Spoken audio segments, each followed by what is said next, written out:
Gazze'ye hoş geldiniz. Akdeniz'in doğu kıyısında 5000 yıldan fazla bir geçmişi barındıran, tarih boyunca medeniyetlerin, orduların ve ticaret yollarının kesişim noktası olmuş dar bir toprak parçası uzanıyor. Burası Gazze şeridi. Sadece 365 kilometre karelik bir alana sıkışmış 2 milyondan fazla insanın yaşadığı bir coğrafya. Bu, Gazze'yi dünyanın en yoğun nüfuslu bölgelerinden biri haline getiriyor. Ancak bu yoğunluk sadece fiziksel bir gerçek değil, aynı zamanda binlerce yıllık tarihin, siyasi çatışmaların ve insani dramın birleşimiyle oluşmuş bir yük. Yüzyıllar boyunca Firavunlar, Helenler, Romalılar, Haçlılar ve Osmanlılar bu topraklara damgasını vurdu. Gazze, bir zamanlar İpek Yolu ve baharat ticaretinin önemli bir limanı ve dinlenme noktasıydı. O, Mısır'dan Levant'a uzanan ana ticaret yolunun üzerindeki hayati bir köprüydü.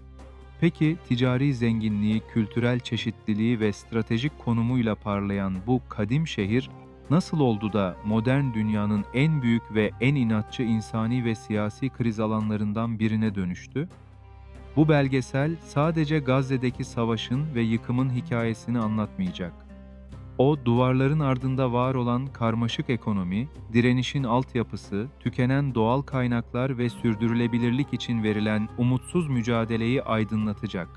Gazze'nin hikayesi, bir hayatta kalma dramı, siyasi bir kilitlenme ve küresel güçlerin yarattığı bir vicdan meselesidir.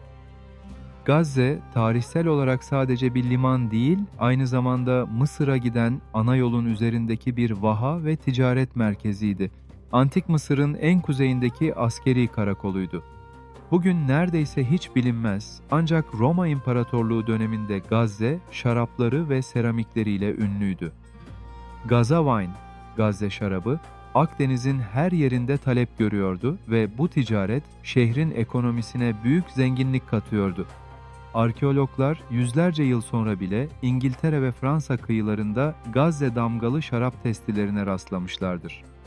Gazze coğrafi olarak eşsiz, siyasi olarak ise hapsedilmiş bir yerdir. Kuzeyi ve doğusu İsrail tarafından çevriliyken güneyinde Mısır sınırı, Refah kapısı bulunur. Batısı ise İsrail donanmasının uyguladığı kısıtlamalarla denize kapalıdır.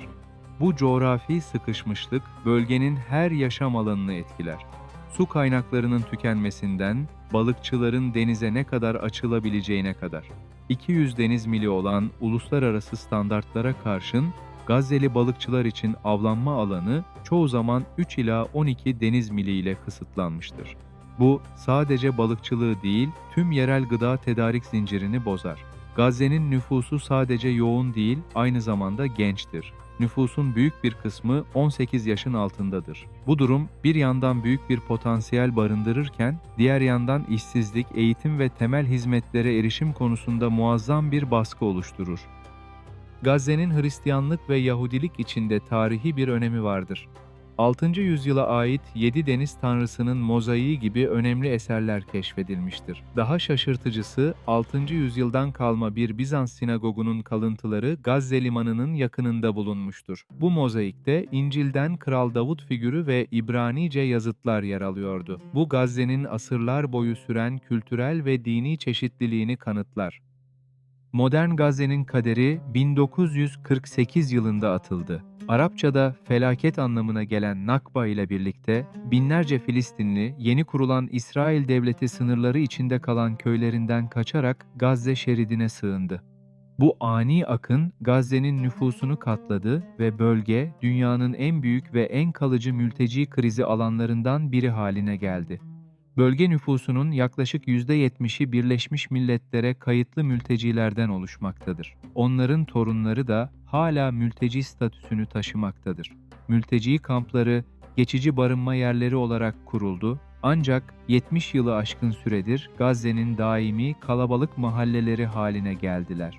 Bu kamplarda yaşam, kronik yoksulluk, altyapı yetersizliği ve salgın hastalık riskiyle iç içedir. Bölgenin bugünkü siyasi çatışma ve askeri yapılanması 2007 yılında Gazze'nin Hamas'ın kontrolüne geçmesiyle başladı. Bu durum, İsrail ve Mısır'ın bölgeye uyguladığı kapsamlı ablukanın başlangıcı oldu. Bu kara, deniz ve hava ablukası Gazze'yi dış dünyadan fiilen yalıttı. Mal ve insan giriş çıkışına getirilen sıkı kısıtlamalar ekonomiyi felce uğrattı ve Gazze'nin sadece bir siyasi sorun değil, derin bir insani kriz olduğu gerçeğini ortaya koydu. Gazze sadece yıkım ve çatışmayla değil, aynı zamanda kültürel mirasıyla da anılmak ister. Gazze'nin en eski ve en önemli anıtlarından biri olan Büyük Ömeri Camii'nin eski bir Bizans kilisesi ve Haçlı Katedrali üzerine inşa edilmiştir. Tarihi dokusu UNESCO Dünya Mirası listesine aday gösterilmişti. Bu, Gazze'nin binlerce yıllık medeniyetler köprüsü kimliğini koruma çabasıdır.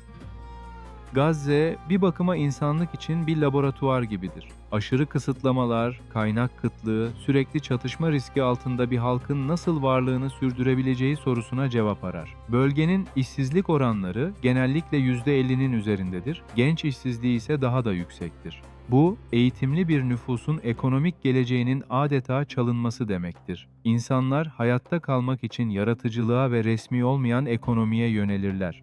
İlerleyen bölümlerde göreceğimiz gibi bu ablukanın yarattığı boşluk, yeraltı tünel ekonomisini ve kendi kendine yetme çabalarını doğurmuştur. Yer altındaki bu ağlar sadece kaçakçılık için değil, Gazze'nin dış dünyaya nefes aldığı bir arter olarak da hizmet etmiştir. Gazze'nin hikayesi küresel vicdanı da sarsar. Uluslararası hukukun, insan haklarının ve insani yardımın sınırlarının nerede bittiğini sorgulatan bir coğrafyadır.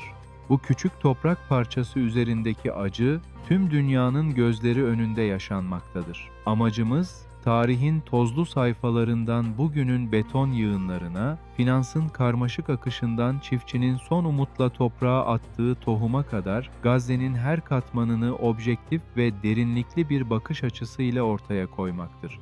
Gazze bir ders kitabıdır. Barışın ne kadar kırılgan, insan ruhunun ise ne kadar dirençli olabileceğinin dersi. Şimdi bu dersin köklerine inerek Gazze'nin derin ve kuşatılmış tarihine bir yolculuğa çıkalım.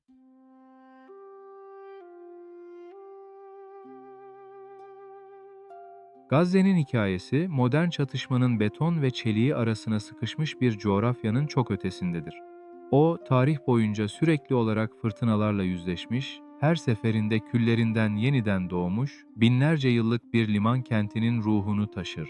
Gazze'nin köklerine inmek, sadece bir bölgenin geçmişini değil, aynı zamanda Akdeniz medeniyetlerinin kesişim noktasını anlamaktır.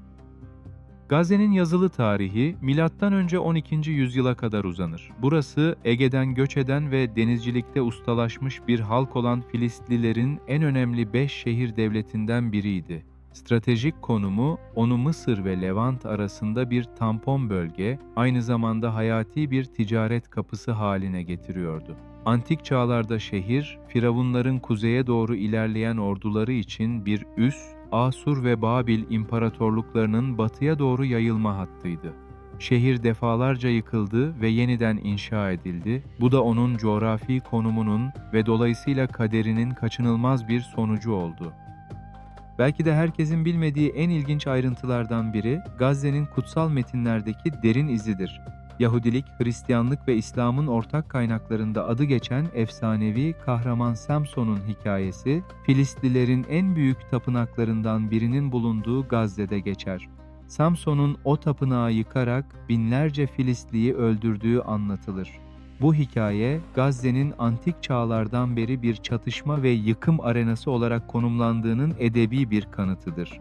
Şehrin kendisinin ismi dahi İbranice'de güçlü anlamına gelen bir kökten türemiş olabilir.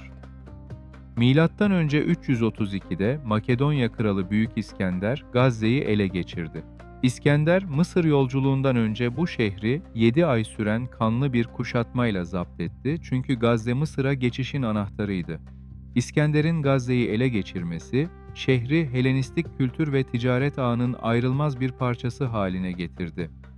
Gazze, bundan sonraki birkaç yüzyıl boyunca Helenistik dünyanın en önemli liman kentlerinden biri olarak parladı. Roma İmparatorluğu döneminde Gazze ticari ihtişamının zirvesine ulaştı. Şehir, Arap Yarımadası, Kuzey Afrika ve Avrupa arasında dönen baharat, tütsü ve ipek ticaretinin ana merkezlerinden biriydi. İşte bu dönemde Gazze şarapları Akdeniz'e yayıldı. Gaza Wine olarak bilinen bu şaraplar o kadar ünlüydü ki arkeologlar İngiltere'den başlayıp tüm Akdeniz kıyılarına kadar uzanan bölgelerde Gazze damgalı testilere rastladılar.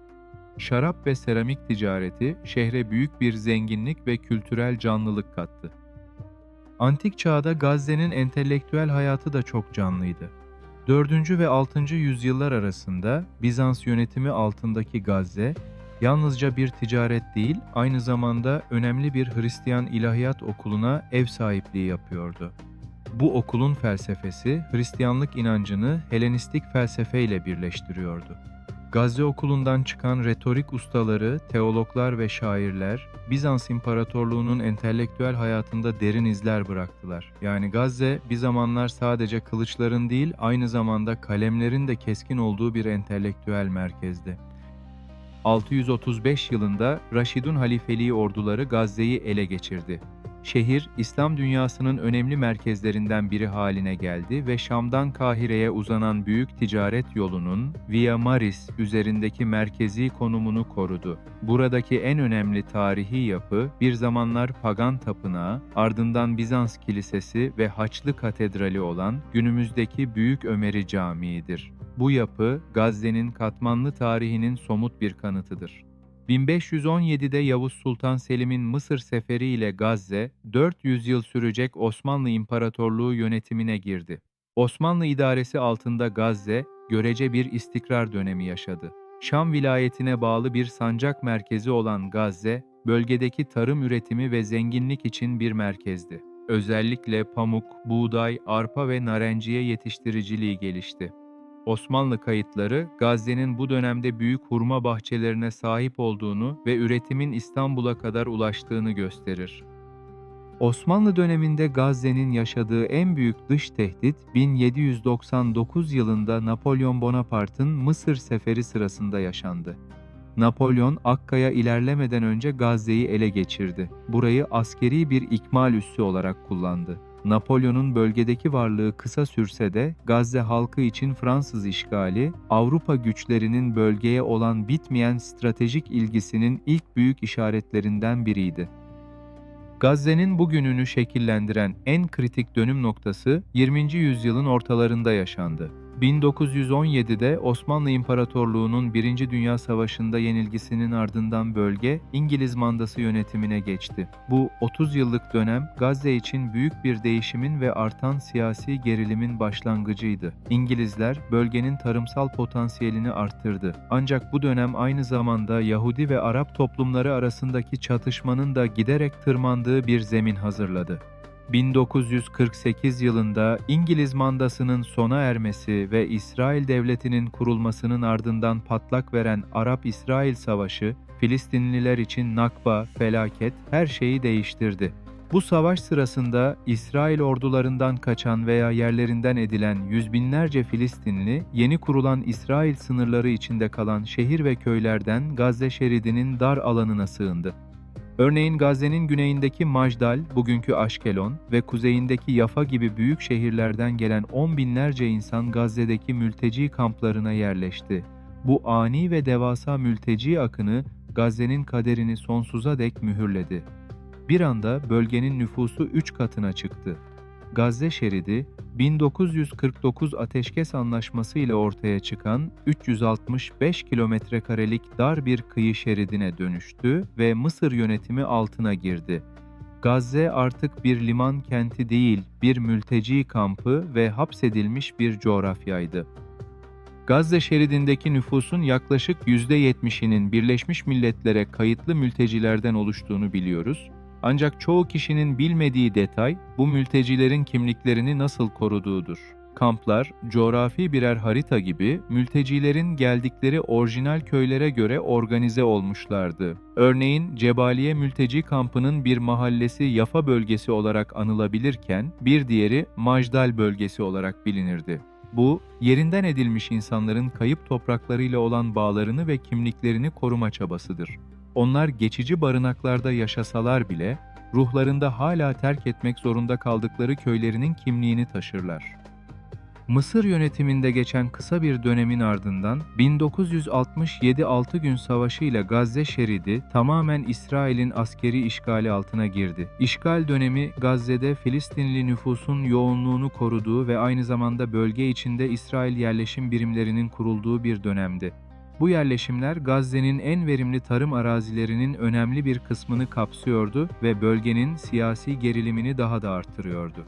1987'de Gazze şeridinde başlayan ve kısa sürede Batı Şeria'ya yayılan Birinci İntifada, ayaklanma, Filistin halkının işgale karşı gösterdiği kitlesel sivil itaatsizlik ve direnişin en önemli ifadesiydi. Gazze'nin dar sokakları ve kalabalık mülteci kampları bu halk hareketinin merkezi haline geldi. Bu dönemde bugünün ana siyasi aktörlerinden olan Hamas, İslami Direniş Hareketi kuruldu ve bölgedeki siyasi yapıyı değiştirmeye başladı. 1993 yılında imzalanan Oslo Anlaşmaları, Gazze'de kısmi Filistin öz yönetiminin kurulmasını sağladı. Gazze şeridi ve Batı Şeria'nın belirli bölgelerinde Filistin yönetimi, sivil işlerden sorumlu oldu. Ancak bu anlaşmalar Gazze'nin gelecekteki statüsüne kalıcı bir çözüm getiremedi. 2005 yılında İsrail tek taraflı olarak Gazze şeridindeki tüm askeri varlığını ve yerleşim birimlerini kaldırdı. Bu olaya disengagement, ayrılma adı verildi. Bu eylem 38 yıl süren doğrudan işgali sonlandırdı, ancak Gazze'nin kara, hava ve deniz üzerindeki kontrolü hala İsrail'in elinde kaldı. Gazze kendi kendini yönetebilen bir bölge oldu. Ancak ekonomik ve coğrafi olarak büyük ölçüde dış dünyaya bağımlı kaldı. İsrail'in yerleşim yerlerini boşaltmasından hemen önce yaşanan bir olay, Gazze'nin tarımsal potansiyelini göstermesi açısından önemlidir. Yerleşimciler, ayrılmadan önce Gazze'de kurdukları modern seracılık tesislerini yıktılar. Ancak Filistinli iş insanları ve uluslararası bağışçılar bu seraları satın alarak Filistinlilere devretti. Bu seralar, ayrılma sonrası Gazze ekonomisi için kısa bir süre umut oldu. Özellikle Gazze çileği ve çiçek ihracatı bu dönemde canlandı ve Gazze uluslararası pazarlara yeniden bağlanma umudu taşıdı. Ne yazık ki 2007 sonrası ablukanın başlamasıyla bu umutlar hızla söndü. Ayrılmanın yarattığı siyasi boşluk ve gerilim 2007 yılında doruğa ulaştı. Hamas'ın seçimleri kazanmasının ardından Gazze'de Filistin yönetiminin güçlerini yenerek bölgenin kontrolünü ele alması Gazze'nin kaderini yeniden belirledi. Bu olay, İsrail ve uluslararası toplum tarafından düşman bir oluşumun kontrolü olarak algılandı. Bunun sonucunda İsrail, Gazze şeridine kara, deniz ve hava ablukası uygulamaya başladı. Mısır da güney sınırındaki refah kapısını büyük ölçüde kapattı. Gazze, fiilen dış dünyadan izole edilmiş, dünyanın en büyük açık hava hapishanesi olarak anılmaya başlandı. İşte bu uzun, katmanlı tarih, Gazze'nin bugünkü büyüme sürecini tanımlar. Antik zenginlik, sömürgeci müdahaleler, mülteci akını ve nihayetinde tam bir kuşatma. Gazze sürekli bir yeniden inşa ve direniş döngüsüne hapsolmuştur. Bu sadece bir yerin tarihi değil, aynı zamanda insan ruhunun en zorlu koşullarda bile nasıl var olmayı sürdürdüğünün sarsıcı bir kaydıdır. Bu direniş ve hayatta kalma mücadelesi, Gazze'nin sanayisini, ekonomisini ve hatta askeri savunma stratejisini derinden şekillendirmiştir.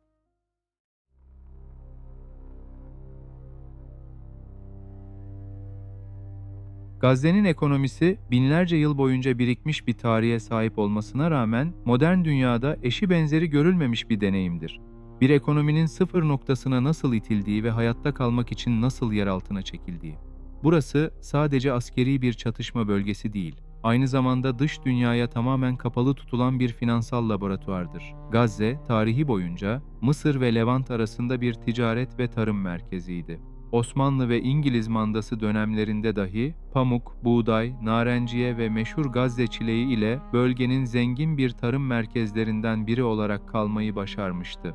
1967 öncesinde ve hatta 1990'lı yıllarda kısmi serbestlik döneminde Gazze'nin tekstil ve mobilya sanayileri gelişme göstermiş, bu ürünler uluslararası pazarlara özellikle de İsrail'e ihraç edilmekteydi. Ancak bu ticari canlılık 2007 yılında başlayan kapsamlı abluka ile ani ve acımasız bir şekilde sona erdi. 2007 yılında Hamas'ın kontrolü ele almasının ardından İsrail ve Mısır tarafından uygulanan abluka, Gazze ekonomisinin can damarlarını hızla kesti. Bu abluka sadece askeri değil, aynı zamanda ekonomik bir izolasyon politikasıydı. Başlangıçta bu politika, Gazze'nin temel ihtiyaçlarını minimum düzeyde karşılamasına izin verecek şekilde tasarlandı, ancak sanayi ve ihracat tamamen durduruldu. İsrail'in uyguladığı kısıtlamalar, Gazze'ye giren ve çıkan mal listesini sıkı bir şekilde kontrol altına aldı.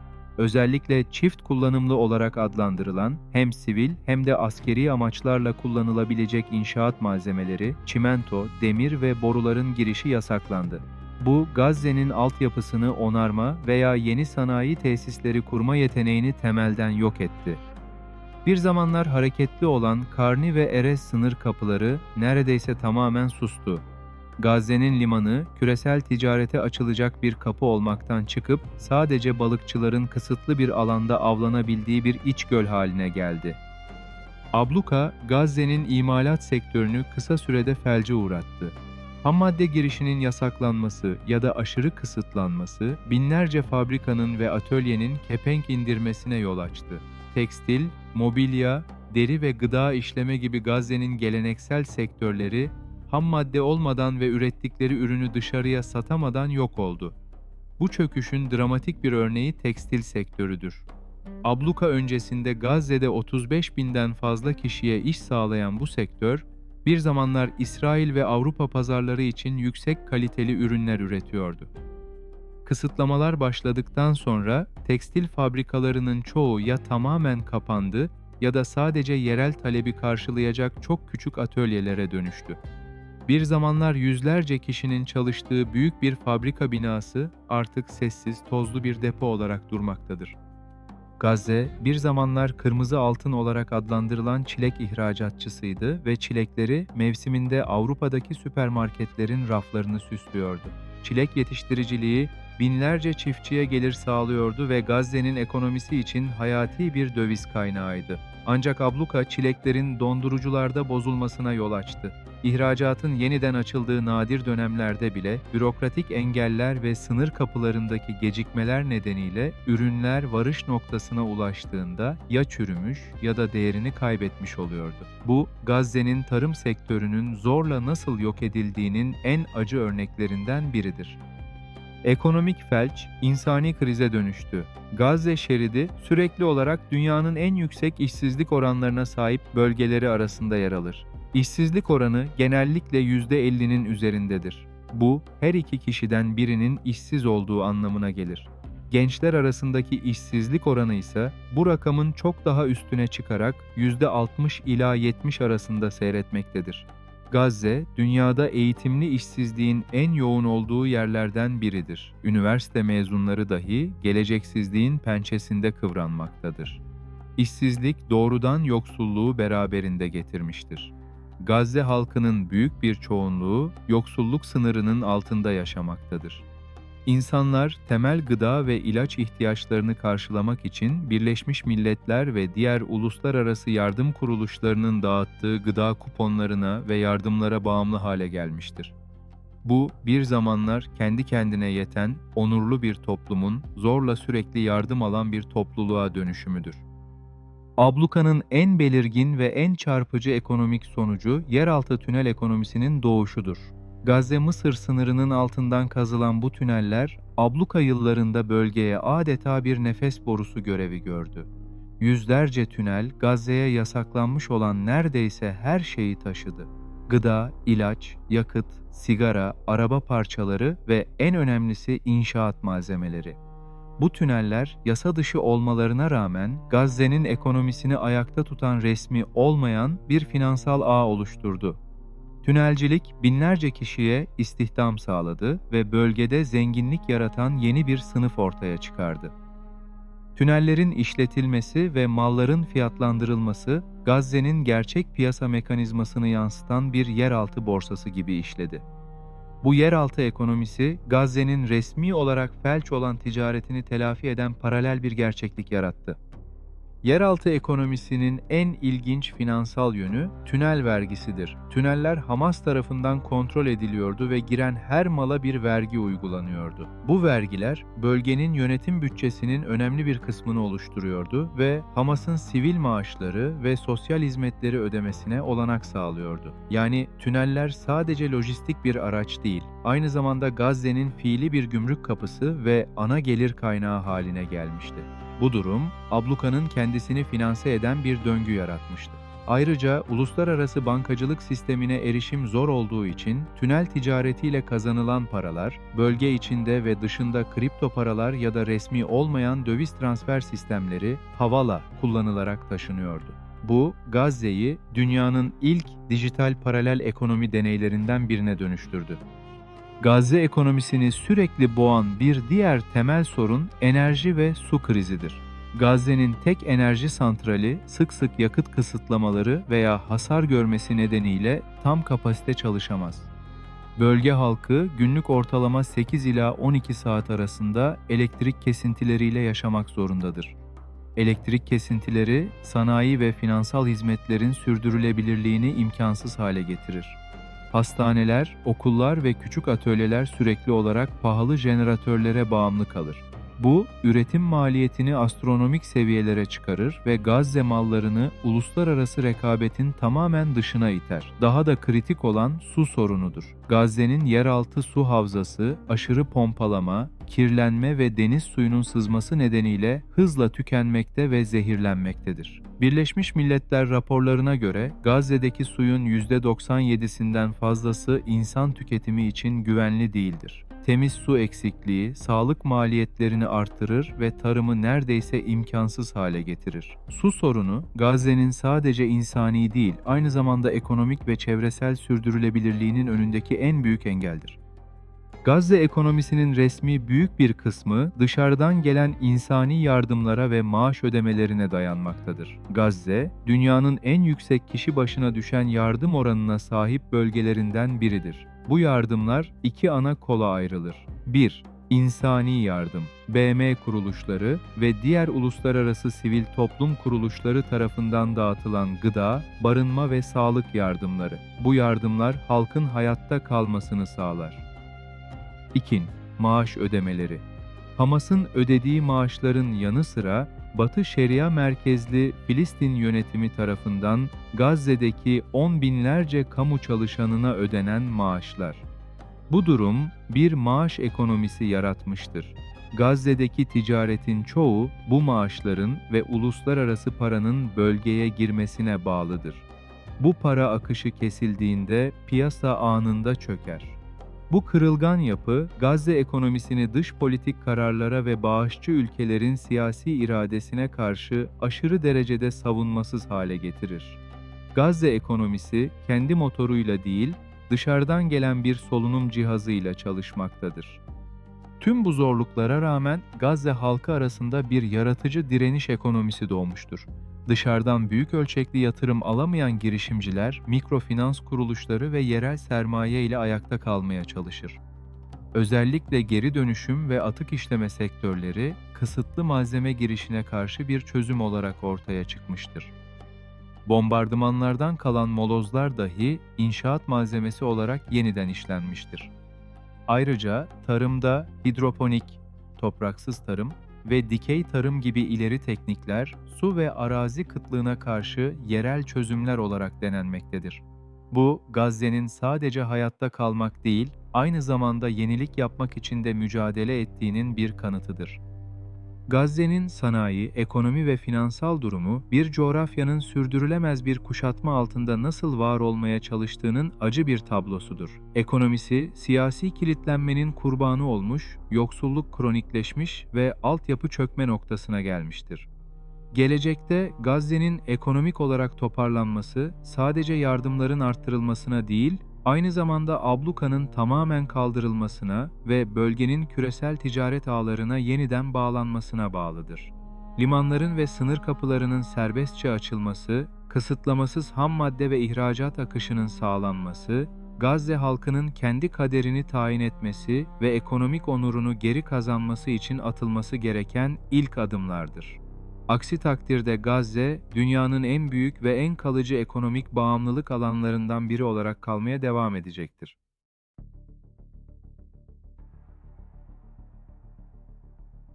Gazze şeridinin askeri savunma gücü terimi, geleneksel devletlerin sahip olduğu ordular, hava kuvvetleri ya da donanmalar ile ölçülemez. Buradaki askeri yapılanma, dışarıdan uygulanan kapsamlı abluka, coğrafi kısıtlılık ve teknolojik eşitsizlik koşullarına karşı geliştirilmiş, tamamen kendine özgü, asimetrik bir direniş stratejisidir. Gazze'nin askeri gücü, bir devletin ordusundan çok derinlemesine yerleşmiş bir milis ve gerilla ağıdır. Gazze'deki askeri gücün ana omurgasını bölgeyi yöneten Hamas'ın askeri kanadı oluşturur. Bu örgütlenme, düzenli bir askeri hiyerarşiden ziyade yüksek derecede motive olmuş, yerel koşullara adapte edilmiş bir yapıdır. Bu yapının temel amacı Gazze'ye yönelik askeri operasyonları önlemek ve caydırıcılık sağlamaktır. Gazze'nin askeri yapısı, dünyanın en teknolojik ordularından biriyle karşı karşıya kalma zorunluluğu nedeniyle yaratıcı ve düşük maliyetli çözümler geliştirmek zorunda kalmıştır. Bu asimetrik savaşta teknolojinin üstünlüğü, gerilla taktikleri ve yeraltı altyapısıyla dengelenmeye çalışılır. Geleneksel bir ordunun aksine Gazze'deki direniş gruplarının temel unsurları şunlardır. Birinci, yerel imalat. Bölgenin izole edilmesi, ağır silahların ve mühimmatın dışarıdan teminini neredeyse imkansız kılmıştır. Bu durum, Gazze'de silah sanayisinin, özellikle de roketler, havan mermileri ve antitank füzeleri gibi sistemlerin yerel olarak imal edilmesine yol açmıştır. Bu imalat, büyük fabrikalarda değil, yer altındaki derme çatma atölyelerde çoğu zaman sınırlı ve geri dönüştürülmüş malzemeler kullanılarak yapılır. Bu yerel üretim kabiliyeti, ablukanın askeri yapıyı tamamen çökertmesini engellemiştir. İkinci, yüksek motivasyon ve yerel bilgi. Askeri yapının üyeleri genellikle yerel halkın içinden gelir. Bu, onlara Gazze'nin coğrafyası, sokakları ve tünel ağları hakkında rakipsiz bir bilgi sağlar. Bu yerel bilgi, kentsel savaşta hayati bir avantajdır. Üçüncü, istihbarat ve gizlilik. Rakibin yüksek teknolojiye sahip istihbarat kabiliyetine karşı Gazze'deki gruplar, kriptolu iletişim ağları, kuryeler ve yeraltı operasyon merkezleri kullanarak operasyonel gizliliği en üst düzeyde tutmaya çalışırlar. Gazze'nin askeri gücünün tartışmasız en önemli ve en az bilinen unsuru karmaşık yeraltı tünel ağıdır. Bu tüneller Gazze'nin askeri can damarı ve asimetrik savaşın temelini oluşturur. Bu ağ, Gazze'ye düşmanının üstün hava ve istihbarat gücünden korunarak hareket etme ve konuşlanma yeteneği verir. Bu tüneller sadece barınak veya silah deposu değildir. Onlar Gazze'deki direniş gruplarının operasyonel felsefesinin somutlaşmış halidir. Tünellerin askeri fonksiyonları. Komuta ve kontrol. Tüneller, askeri ve siyasi liderlerin hava saldırılarından korunarak iletişim kurabileceği ve kararlar alabileceği yeraltı karargahları işlevi görür. Mühimmat üretimi ve depolama. Yerel olarak üretilen roketler ve mühimmat, genellikle yerleşim yerlerinin altındaki tünel ağlarında gizlenir ve depolanır. Hareketlilik ve sürpriz. En önemlisi, tüneller savaşçılara görünmez bir şekilde cephe hatları arasında hareket etme, hatta sınır ötesi operasyonlar için sürpriz çıkış noktaları, saldırı tünelleri oluşturma imkanı sunar. Bu, kısıtlı coğrafyada manevra kabiliyetini sıfırdan yaratır.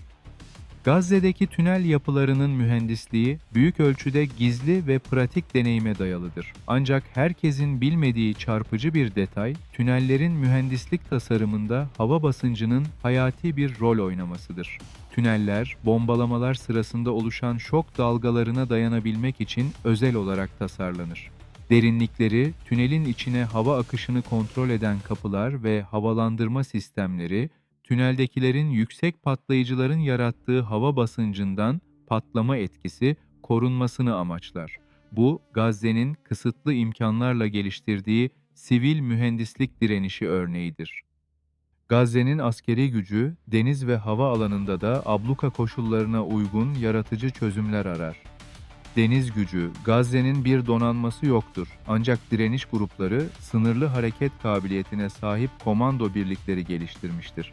Bu birimler su altından sızma girişimlerinde bulunmak veya deniz yoluyla keşif yapmak için özel yapım dalgıç ekipmanları ve küçük denizaltı araçları kullanır.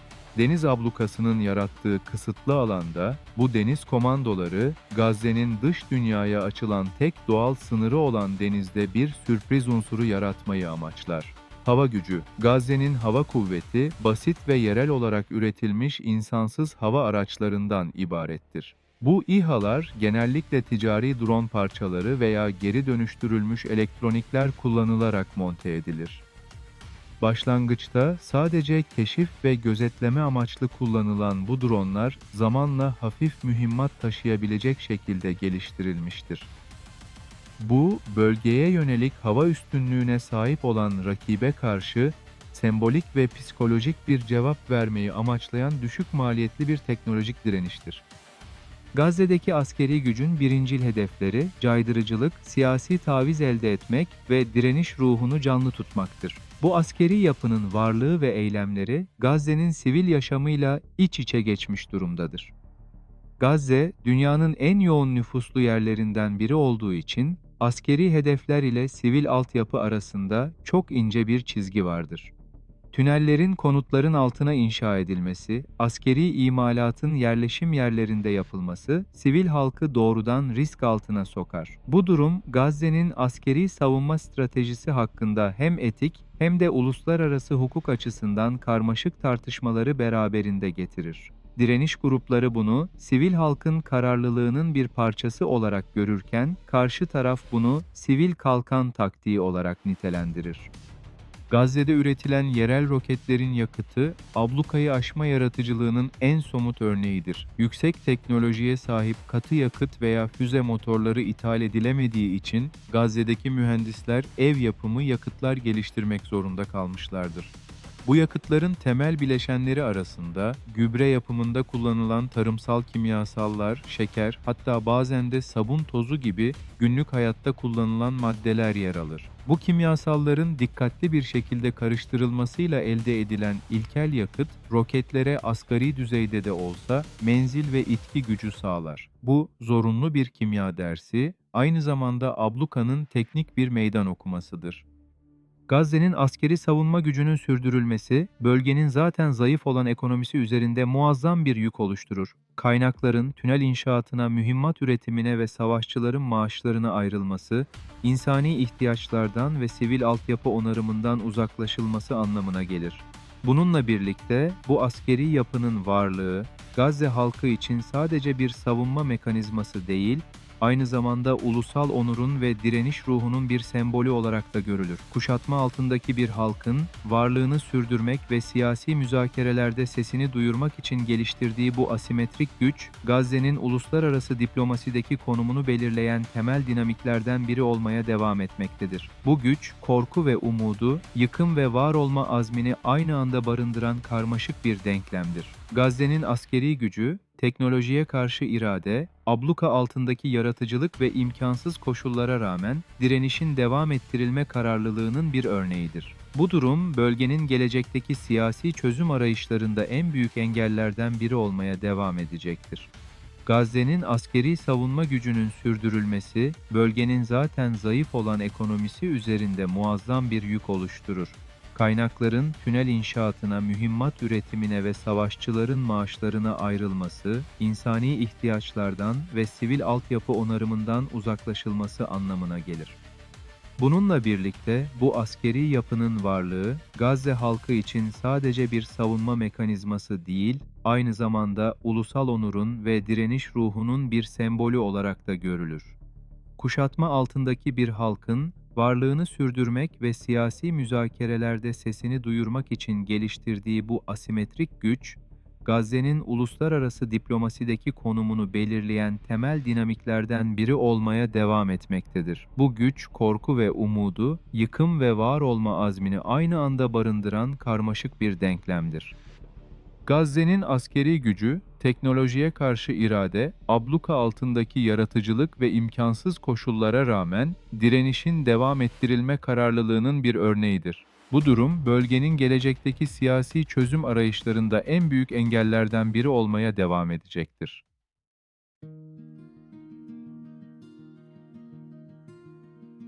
Gazze'nin toprakları bereketli olduğu kadar kadimdir. Akdeniz iklimi, verimli kıyı kumları ve tarihi yeraltı su kaynakları burayı asırlar boyunca bir vaha haline getirmiştir. Tarih, Gazze'yi narenciye bahçeleri, zeytinlikler ve ünlü çilek tarlalarıyla anar.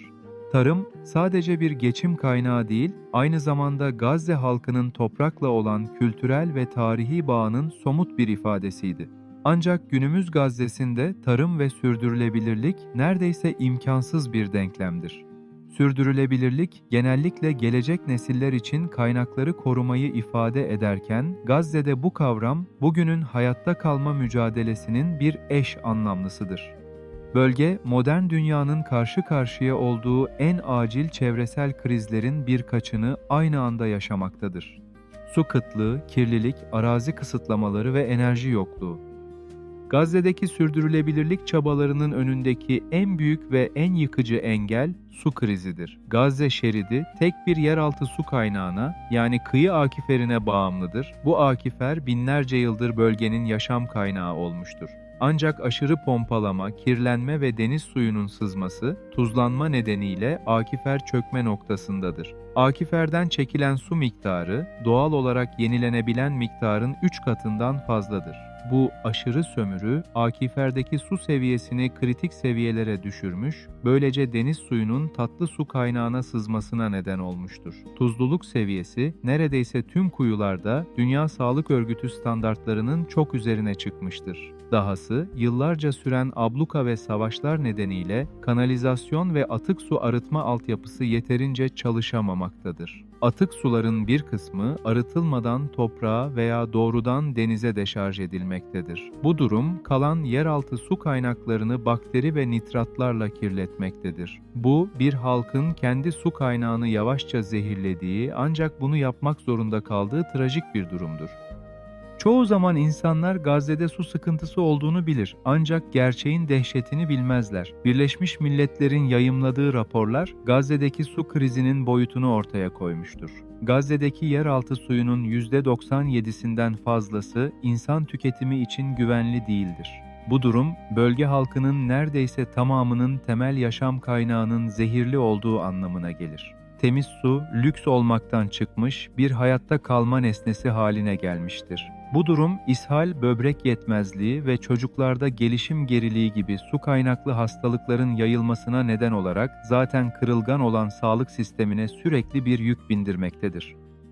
Tarımın önündeki bir diğer büyük engel, Gazze'nin sınırlı coğrafyasının yanlış kullanımıdır. Gazze şeridinin toplam yüzölçümünün küçük bir kısmı, tampon bölgeler olarak adlandırılan askeri erişim ve güvenlik bölgelerine ayrılmıştır. Bu bölgeler, sınır çitinin hemen yanında uzanır ve Filistinli çiftçilerin buraya girmesi veya bu arazileri işlemesi kesinlikle yasaktır veya aşırı derecede tehlikelidir. Bu tampon bölgeler, Gazze'nin en verimli tarım arazilerinin önemli bir kısmını oluşturur. Buraya erişimin engellenmesi, Gazze'nin gıda güvenliği ve kendi kendine yetebilme potansiyeline doğrudan darbe vurmuştur.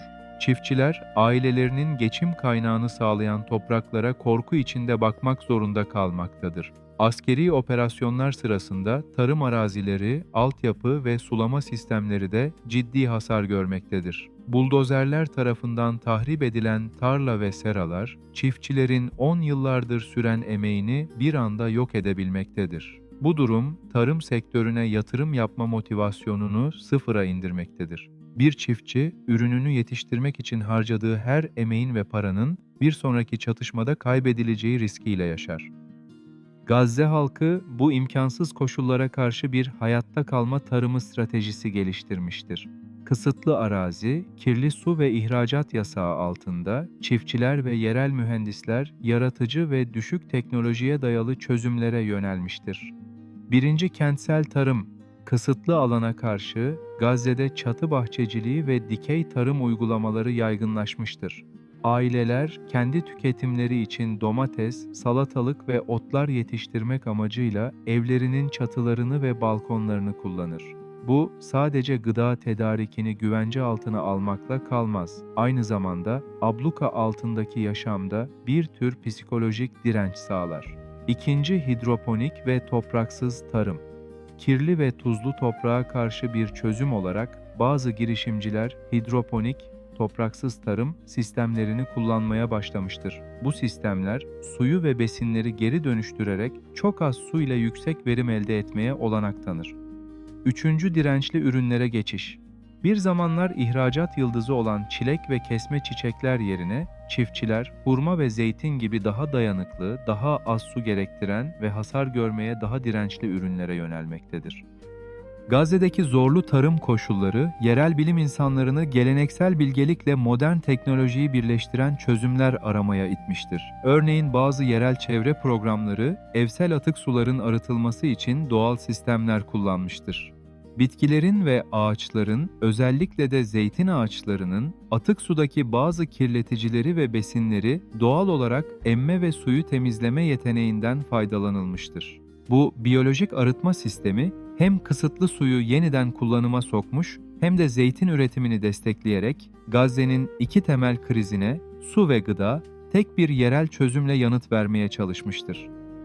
Gazze'de uzun vadeli, kapsamlı bir sürdürülebilirlik politikası uygulamak neredeyse siyasi olarak imkansızdır. Politik istikrarsızlık ve temel altyapının dış kontrol altında olması, herhangi bir uzun vadeli planın uygulanmasını engeller. Enerji-su bağlantısı. Sürdürülebilirliğin anahtarı enerji ve sudur. Gazze'nin su krizini çözmek için deniz suyunu arıtma, desalinasyon tesislerine ihtiyacı vardır. Ancak arıtma tesisleri devasa miktarda elektriğe ihtiyaç duyar. Gazze'nin elektrik santrali sürekli olarak yakıt kıtlığı ve hasar görme tehlikesi altındayken, bu tesislerin tam kapasite ve sürdürülebilir bir şekilde çalışması hayalden öteye gidemez. Enerji kıtlığı, arıtılmış suyun maliyetini astronomik seviyelere çıkarır. Atık yönetimi krizleri. Çevre krizinin bir diğer yüzü katı atık yönetimi krizidir. Çöplerin toplanması ve depolanması için gerekli olan yakıtın ve araçların teminindeki zorluklar, Gazze sokaklarında çöp yığınlarının oluşmasına neden olur. Bu yığınlar, fareler ve böcekler için üreme alanı haline gelerek halk sağlığını daha da tehdit eder. Çevre uzmanları bu durumu yavaş işleyen bir çevresel saatli bomba olarak nitelendirirler. Uluslararası topluluğun büyük arıtma tesislerini kurma çabaları engellenirken, Gazze'deki mühendislik ruhu yerel çözümler bulmuştur. Yüksek elektrik maliyetleri ve kesintilere karşı bazı yerel girişimler güneş enerjisiyle çalışan ev tipi veya mahalle tipi mini su arıtma üniteleri geliştirmiştir. Bu küçük üniteler güneş panelleriyle çalışarak yer altından çekilen hafif tuzlu suyu kısmen arıtır ve ailelere küçük miktarda içilebilir su sağlar.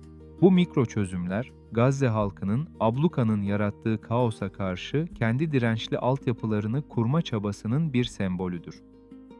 Gazze'nin tarım ve sürdürülebilirlik politikaları siyasi bir çözüm olmadan başarılı olamayacaktır. Tarım, gıda güvenliği ve temiz su sadece insani konular değil, aynı zamanda bölgesel egemenlik ve onurun temel taşlarıdır. Abluka kalkmadığı, enerji ve su kaynakları dış kontrolden kurtulmadığı sürece Gazze, kendi ayakları üzerinde durabilen, sürdürülebilir bir toplum olma potansiyelini gerçekleştiremeyecektir. Ancak her şeye rağmen bir çiftçinin toprakla olan inatçı bağı, bir mühendisin çatıda kurduğu hidroponik sistem ya da bir ailenin penceresinin önündeki mini güneş paneli, bunlar Gazze'nin geleceğe dair sönmeyen umudunun ve direnişinin somut kanıtlarıdır. Onlar en zorlu koşullarda bile hayatın ve doğanın devam etme kararlılığını simgeler.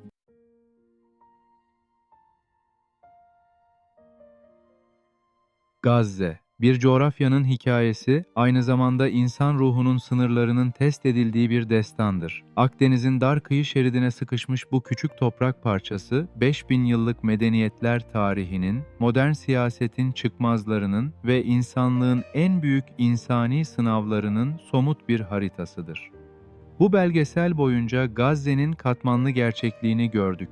Antik dünyanın parlayan ticaret limanından 1948 nakbasıyla dünyanın en büyük mülteci kampına dönüştü. 2007 ablukası ise bu dönüşümü nihai bir izolasyona mühürledi. Artık Gazze sadece siyasi bir çatışma bölgesi değil, o aynı zamanda sürekli bir hayatta kalma operasyonudur. Gördük ki Gazze'nin ekonomisi, uluslararası yardım ve zorunlu yeraltı ticareti arasında sıkışmış, felçli bir yapıya sahiptir. Bir zamanlar Avrupa'ya çilek ve tekstil ihraç eden bu bölge, bugün %50'yi aşan işsizlik oranları ve temel ihtiyaçlar için dış yardıma bağımlılıkla mücadele ediyor. Abluka'nın demir yumruğu altında sanayinin çöküşü kaçınılmazdı. Ancak bu çöküş aynı zamanda bir direniş ekonomisini de doğurdu. Tüneller sadece kaçakçılık değil, Gazze'nin fiili gümrük kapısı ve finansal arterleri haline geldi. Bu, uluslararası ticaretin tamamen dışına itilmiş bir halkın, var olmak için icat ettiği yaratıcı ancak yasa dışı bir finansal mekanizmaydı. Gazze ekonomisi yalnızca ekonomik verilere bakılarak anlaşılamaz. O, aynı zamanda siyasi kısıtlamaların, askeri baskının ve umutsuzluğun bir ürünüdür. Askeri güç açısından Gazze'nin asimetrik savaş stratejisi, coğrafyanın imkansızlığını aşma çabasıdır. Rakibin teknolojik üstünlüğüne karşı yerel olarak üretilen roketler, basit İHA'lar ve en önemlisi karmaşık yeraltı tünel ağlarıyla karşılık verildi. Bu tüneller askeri operasyonlar için bir kalkan, bir hareket alanı ve bir caydırıcılık unsuru sağladı. Ancak bu askeri altyapının dünyanın en yoğun nüfuslu yerleşim yerlerinin altına inşa edilmesi, sivil halkın güvenliğini sürekli bir tehdit altına sokmaktadır. Bu durum, Gazze'deki direnişin hem bir kahramanlık hem de trajik bir zorunluluk olarak algılanmasına yol açar. Gazze'deki direniş sadece silahlı bir mücadele değil, aynı zamanda ablukaya ve siyasi çözümsüzlüğe karşı verilen psikolojik bir varoluş savaşıdır. Belki de en sarsıcı gerçek Gazze'nin çevresel sürdürülebilirliğinin iflasıdır. Gazze'nin su krizi, siyasi bir çözüm bulunmadığı takdirde bölgeyi yaşanmaz hale getirecek bir çevresel saatli bombadır. %97'sinden fazlası içilemez durumda olan yeraltı suyu, nesiller boyu sürecek bir sağlık krizinin kaynağıdır. Enerji kısıtlamaları, deniz suyunu arıtma ve atık suyu temizleme çabalarını imkansız kılıyor. Çiftçiler, en verimli arazilerinin tampon bölgeler veya askeri operasyonlar nedeniyle kullanılamaz hale gelmesiyle, çaresizlik içinde topraksız tarım ve kentsel bahçecilik gibi yaratıcı çözümlere sığınmaktadır. Bu, Gazze'de temiz suyun artık bir hak değil, sadece zenginlerin erişebildiği bir lüks olduğu anlamına gelir. Birleşmiş Milletler 2012 yılında yayımladığı bir raporda Gazze şeridinin mevcut koşullar devam ettiği takdirde 2020 yılına kadar yaşanmaz hale geleceği uyarısında bulunmuştu. Bu raporun yayımlanmasının üzerinden yıllar geçti ve Gazze, uluslararası toplumun bu uyarısına rağmen bu yaşanmaz denilen koşulların çok daha ağırları altında varlığını sürdürmeye devam etti.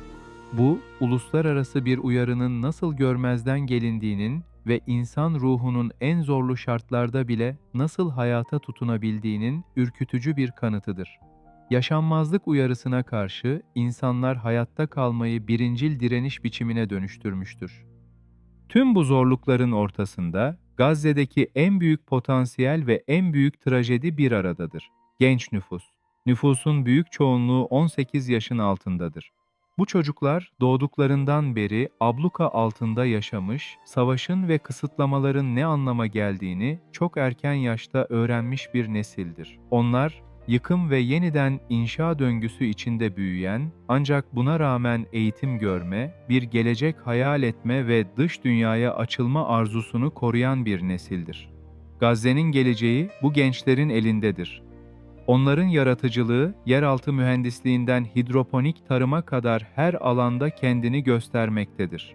Dış dünyanın onlara sunduğu tek şeyin yardım ve çatışma olmadığını hissettikleri gün, Gazze, küresel bir kriz alanı olmaktan çıkıp, Akdeniz'in doğusunda kendi kaderini tayin eden bir topluma dönüşebilir. Onların direnişleri, sadece askeri eylemlerle değil, aynı zamanda eğitimlerini sürdürme, sanat yapma ve umudu kaybetmeme kararlılıklarıyla ölçülür. Gazze'nin hikayesi nihayetinde bir küresel vicdan meselesidir. Uluslararası hukukun, insan haklarının ve insani yardımın sınırlarının nerede bittiğini sorgulayan bir denklemdir. Gazze'nin kaderi, uluslararası toplumun, özellikle de dünyanın büyük güçlerinin siyasi iradesine bağlıdır. Kalıcı bir barış ve sürdürülebilirlik sadece yardım paketleriyle değil, ablukanın tamamen kaldırılması, Gazze halkının serbest dolaşım ve ticaret hakkının tanınması ve tüm komşularıyla güvenli bir şekilde yaşama imkanının sağlanmasıyla mümkündür. Gazze, sürekli olarak yeniden inşa edilmesi gereken binalar ve sürekli olarak yenilenmesi gereken umut demektir. O, yıkılan her okulun, kirlenen her su damlasının ve işsiz kalan her gencin, uluslararası sistemin bir başarısızlığına işaret ettiği bir yerdir. Bu belgesel, Gazze'yi sadece bir çatışma manşeti olarak görme kolaycılığını reddediyor. Gazze bir ders kitabıdır. Barışın ne kadar kırılgan, insan ruhunun ise en ağır baskı altında dahi nasıl dirençli ve yaratıcı olabileceğinin sarsıcı bir kaydıdır. Gazze, kuşatılmış bir tarih, direnen bir ruh. O, insanlığın çatışma noktasından yükselen, görmezden gelinemeyecek, susturulamayacak bir var olma çağrısıdır. Tarih, bu çağrıya verdiğimiz cevabı kaydedecektir. Umarız bu video, Gazze'nin acılarla yoğrulmuş ama umutla direnen yüzüne dair merakınızı biraz olsun gidermiştir. Eğer bu yolculuktan etkilendiyseniz, videomuzu beğenmeyi, yorumlarınızla düşüncelerinizi paylaşmayı ve kanalımıza abone olarak bu sesi daha fazla kişiye ulaştırmamıza destek olmayı unutmayın. Sizin desteğiniz bizim için çok değerli. Şimdi size soralım. Bir şehrin gücü yıkılmayan duvarlarında mı gizlidir? Yoksa her defasında yeniden filizlenen umudunda mı? Gazze'den sevgilerle. Bir sonraki yolculuğumuzda görüşmek üzere.